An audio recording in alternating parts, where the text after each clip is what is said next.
Hi everyone, welcome to my YouTube channel Erudispace.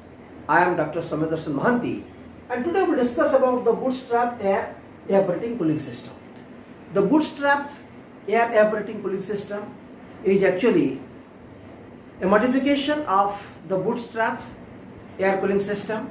It has all the components of a bootstrap air cooling system, but apart from that it does have an additional component, that is your evaporator, which actually helps in improving the performance of the refrigeration system. This actually shows the schematic diagram of the refrigeration system along with the gas turbine.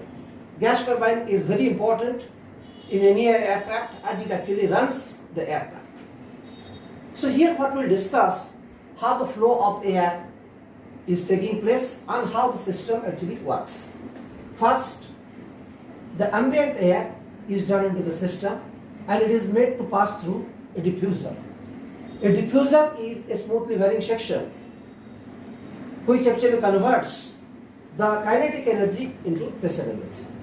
So the ambient air, after passing through the diffuser, its pressure is raised and the air so obtained is what we call your ram air, and this type of compression is what we call your ram compression. Then that is taken to the compressor. In the compressor it is compressed. Due to compression, its pressure and temperature is significantly raised, and the major portion of the compressed air is taken to the combustion chamber.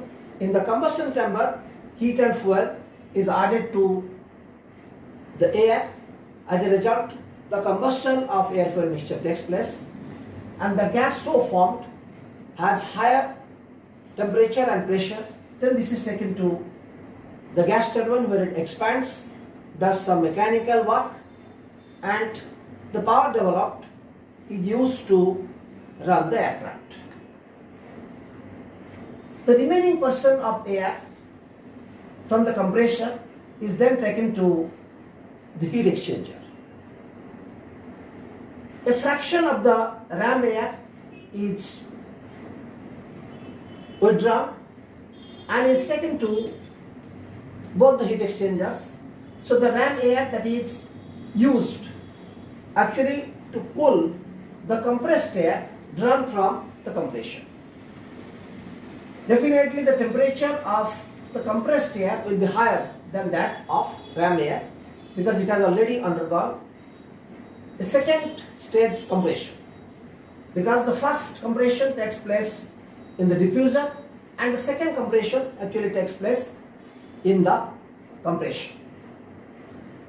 Then this ram air, after cooling, the air that is drawn from the compression leaves through the exit jet. The air coming from the compressor and cooled by the ram air is then taken to the second compression, and in the second compression its pressure is raised and this second compression actually gets derived from the cooling turbine. Then it is taken to the second heat exchanger. In the second heat exchanger, the fraction of ram air enters and it cools the air, and after cooling it, that fraction of ram air leaves through the exit jet, and after two stages of heat transfer taking place in first heat exchanger and second heat exchanger, the air is then taken to the evaporator. This evaporator actually provides further cooling to the air. We usually use low boiling point liquids like alcohol, ammonia, or even water, and that actually works as a heat sink and further heat transfer from the air to the fluid that floats, maybe your alcohol, maybe your ammonia, or maybe water, takes place, and that actually evaporates, providing the cooling to the air. Then this air is actually taken to the cooling turbine, it expands in the cooling turbine, and the power developed is used to run the second compression. Then the cooled air is taken to the cabin or cockpit. After passing through two heat exchangers and evaporator, its temperature is significantly raised. So when it enters the cabin or cockpit, it receives heat from the space to be cooled, thereby producing the desired refrigerating effect. This is the way actually the system works. Now we'll discuss the entire refrigeration cycle with the help of a temperature entropy diagram. The 5 operating pressure conditions are ambient pressure, cabin pressure, ram pressure, main compressor pressure, and then you have the second compressor pressure. So first, air is taken in to the system, it is made to pass through the diffuser, and 1 2 actually represents the ram compression.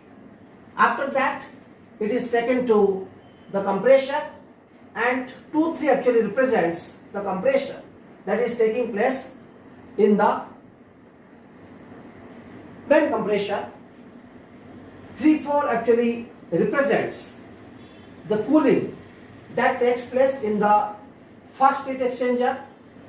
Then 4 5 represents the compression that is taking place in the second compressor. Then 5 6 represents the cooling that takes place in the second heat exchanger. Then 6 7 represents the cooling that is taking place in the evaporator. 7 8 represents the expansion that is taking place in the cooling turbine, and 8 9 represents the refrigeration that is taking place in the cabin or cockpit. Now we will find out the coefficient of performance of the refrigeration system. All of us know that COP or coefficient of performance is actually the ratio between the refrigerating effect divided by the work done.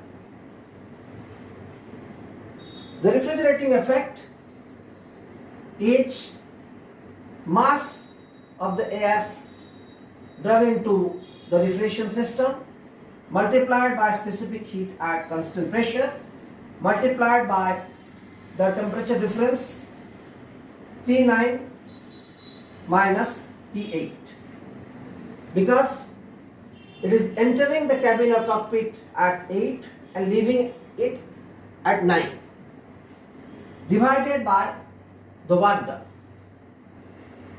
Work done is M multiplied by Cp multiplied by temperature difference, that is T3 minus T2. Because as far as the ram compression is concerned, no work is done upon the system. Due to shape of the diffuser, the compression takes place, and as far as the compression that is taking place in 4-5 or in the second compression, this actually gets derived from the cooling turbine. So only the work done that is to be taken into account is the work spent in compressing the air in the main compression. So this is equal to T9 minus T8 divided by T3 minus T2. So for simplicity, we have considered all the compression as well as expansion processes to be isentropic. If you consider the irreversibilities, all these processes will take place with some increase in entropy. So the ram compression will not be represented by 1 2, it will be represented by 1 2 dash will take place with some increase in entropy. Similarly, the compression that is taking place in the main compression, it will be represented by 2 dash, 3 dash. The same is about the compression that is taking place in the second compression also. It will be 4, 5 dash. Similarly, the expansion will not be 7, 8. It will also take place with some increase in entropy. So it will be 7, 8 dash. So according to you have to modify the expression for the coefficient of performance. This actually gives better performance than any of the air refrigeration system that we have discussed, which includes the simple air cooling system, then simple air evaporating system, as well as the bootstrap air cooling system. So I sincerely believe that after this lecture, your concept about the bootstrap air evaporative cooling system would be crystal clear. But if you have any doubt related to this, please put questions so that I will try to answer. I would request you to subscribe to my educational channel Erudispace if you have not done so till now. I would further request you to share this video with your friends and relatives to improve its visibility. Thank you for all your support. Hope to see you soon for another lecture on my YouTube channel Erudispace.